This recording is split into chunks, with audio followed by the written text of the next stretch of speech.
Hello everyone and welcome to the final lesson of the course where I'll be showing you the 5 Kung Fu poses. This is the crane style which we developed throughout the course. It can be appreciated that the character is adopting the crane pose and behind him there is a crane. This one corresponds to the second Kung Fu level, the tiger. To represent it, we've used some of the main features that characterize the tiger style, like the tiger claw. Behind, we have drawn the animal in a position which fits in well with the image. This one corresponds to the snake style that we've developed throughout the course as well. To date, we've drawn the pose where a girl and the snake form a harmonic composition.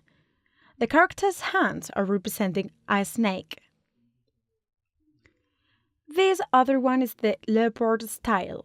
We've used the classic pose and included the leopard claws, as if the character were stalking. In addition, we've also added a stalking leopard as a background for the character. The last one is the dragon style, the highest level. Here we have a girl whose hands are imitating a dragon.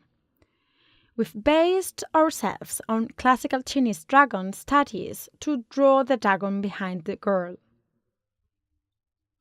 And here we have the 5 compositions in line so that you can appreciate them much clearer. You can make your own drawing and upload them to Doodpad so that we can see them and express our opinion about them.